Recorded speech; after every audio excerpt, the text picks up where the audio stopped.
Harry Potter director David Yates once described cinema projectionists as an extra member of our crew, in a letter enclosed with the Deathly Hallows Part 2. He wasn't wrong, as without a legion of projectionists and ushers, there is no cinema experience.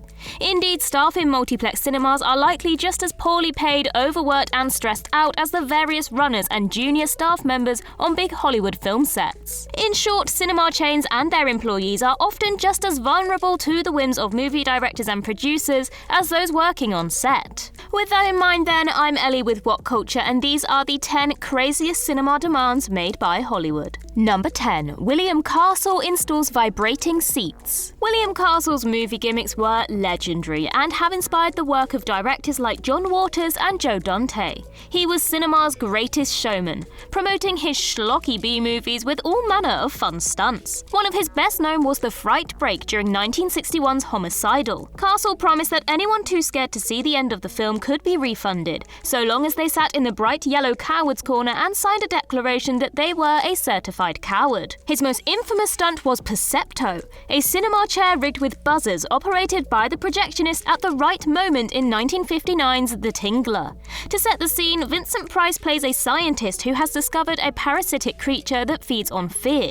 The creature inevitably breaks loose towards the climax of the film. Here the image goes black and Price's voice warns viewers that the Tingler has been unleashed inside the cinema. Cue buzzing seats being activated left, right and centre to the shock and delight of audiences. The Tingler and Percepto still do the rounds at horror movie festivals to this day. Number 9. Godzilla demands a monster revenue share. The reason you pay so much money for your popcorn, sweets and fizzy drink is because that's how cinemas make their money. Every film screened is essentially a rental and venues have to pay a ticket split with the studios.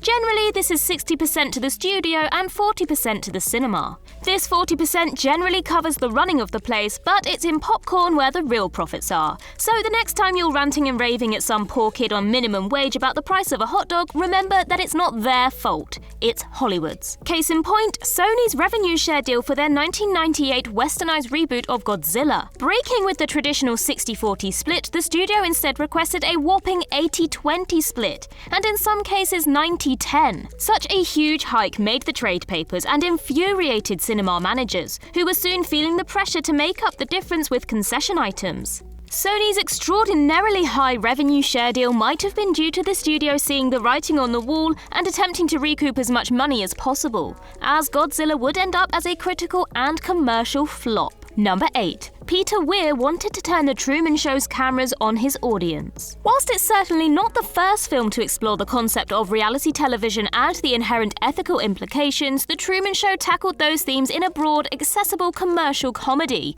It grossed over $264 million in the global box office and is still well regarded today for how prescient it was about celebrity culture. After all, what is social media but us peering into the daily tedium of famous people's lives? Director Peter Weir wanted to push the film's themes further still, and seriously considered an innovation that would break the fourth wall between the world of the film and the audience in the cinema. The plan was to have The Truman Show stop at a particular moment where the projector would switch to something else entirely.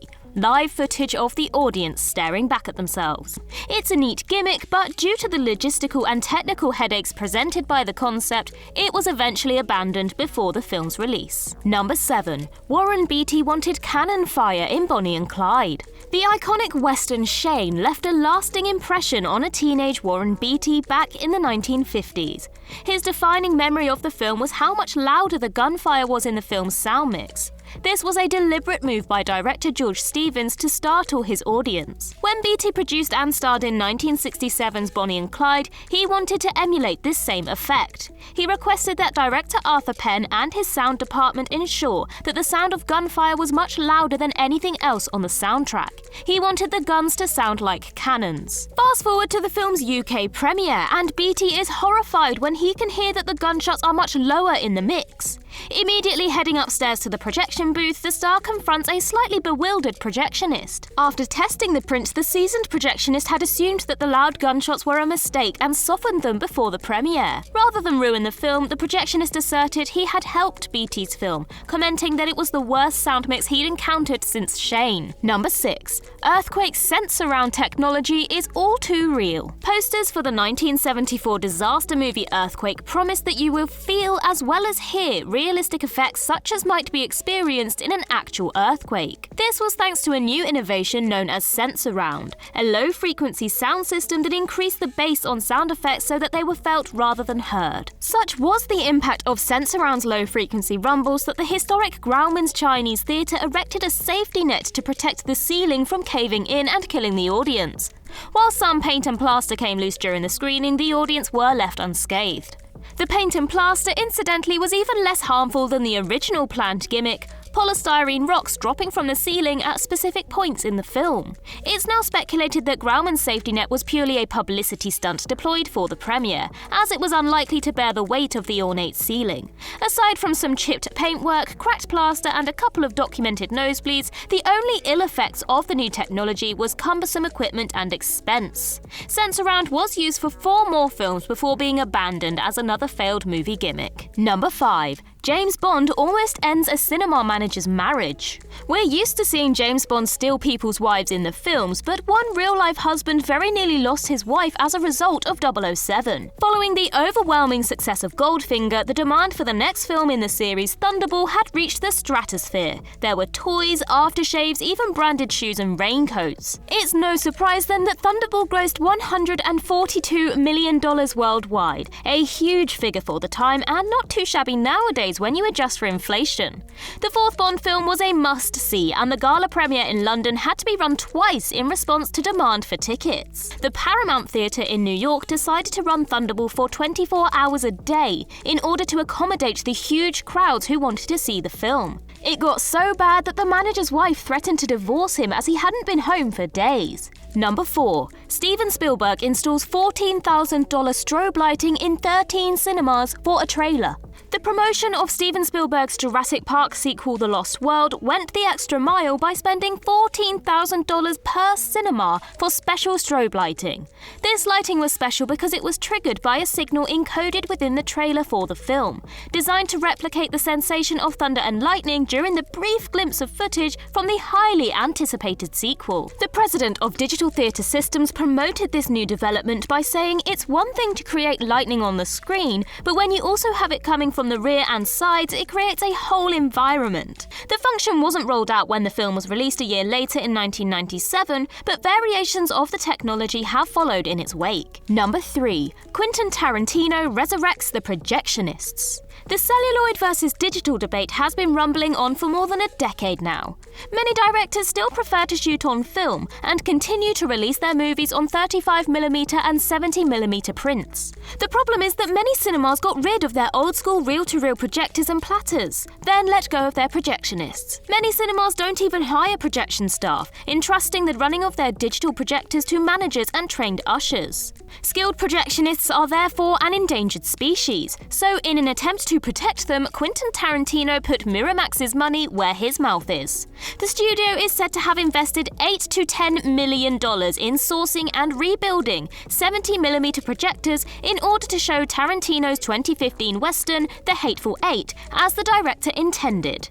They also trained 200 projectionists across the US on how to operate these analog projectors during the film's roadshow tour. Tarantino's 70mm roadshow was arguably one of the most interesting things about The Hateful Eight. The UK leg ran into controversy when the studio chose to screen it in the iconic Odeon Leicester Square, a move that upset rivals Cineworld so much they refused to even screen the film on digital. Number 2. Michael Bay demands projectionists not waste his money. James Cameron's Avatar sequels may well lead to a resurgence in 3D, but for now the bubble appears to have well and truly burst.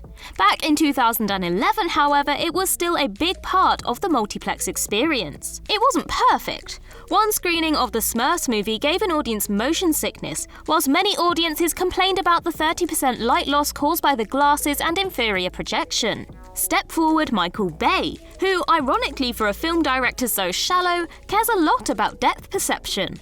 In a letter to Projectionists, he outlined his wishes for the presentation of Transformers Dark of the Moon. "It is critical," Bay wrote, "that your projectors play to the brightness levels specified for the best results." Many projectionists, however, had already lost their jobs due to the advent of automated digital projection. Bay concludes with the tone-deaf, patronising statement, "We are all in this together. Your theatres invested a lot of money in this equipment." They certainly had, but what money they'd invested had been made up by letting go of a large portion of their staff. Given how expensive the bulbs in modern projectors are, it's highly unlikely that those same corporate cinema chains would want to burn through them to achieve Bay's preferred brightness levels. Number 1. Alfred Hitchcock threatens the lives of cinema managers everywhere. We've all been there. The film is about to begin when the doors swing open and a pair of latecomers come clattering up the stairs, knocking over popcorn and treading on toes as they try to make it to their seats in pitch black. That's your immersive cinematic experience ruined. The director Alfred Hitchcock was well aware of the damaging effects of latecomers and was determined that audiences for his 1960 classic Psycho weren't similarly disrupted. In order to dissuade what at the time was a common practice, cinemas were each provided with a cardboard cutout of Hitchcock to display in their foyer. The message on the cutout read, "The manager of this theatre has been instructed at the risk of his life not to admit to the theatre any persons after the picture starts.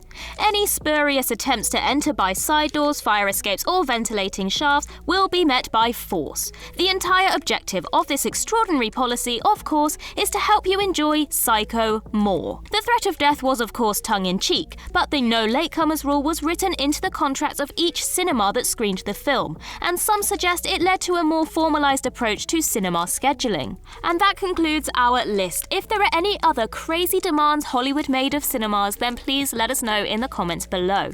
And while you're there, don't forget to like and subscribe and tap that notification bell. You can also head over to Twitter and follow us there, and I can be found across various social medias just by searching Ellie Littlechild. I've been Ellie with What Culture. I hope you have a magical day, and I'll see you real soon.